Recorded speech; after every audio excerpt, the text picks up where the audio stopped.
Want to master English tenses? We're going to use a quick quiz from BBC Learning English. So, let's dive right in. How well do you really know your tenses? Ready to go? Okay. First up, why do we even have tenses in the first place? Take a second.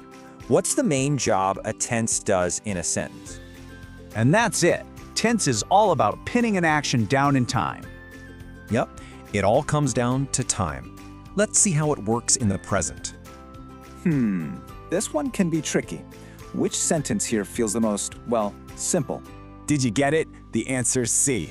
Present simple is just the base verb. Its structure is super simple. We use it for habits or just general truths. All right, let's jump into the past. This is where things get a little more interesting. Okay, see that ing on eating? What does that little clue tell you? Exactly. The action was ongoing. It was in progress in the past. It's perfect for an action that was happening, like I was reading when you called. All right, time for a more advanced one. Which one here describes a longer past action? It's A. This tense is great for setting the scene before another past action happened. I walked is a snapshot. I had been walking is the video that came before it.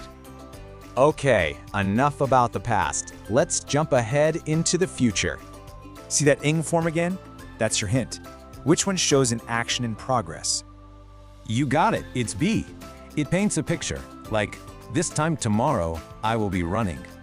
All right, last question. This one's the whole shebang. Can you piece it all together? And the answer is C. This shows an action continuing right up to a future point. It's a really useful tense for showing how long something will have been happening. So here's the bottom line. Tenses aren't just boring rules. They are your storytelling tools. When you master them, you get so much more creative power. So, what story will you tell?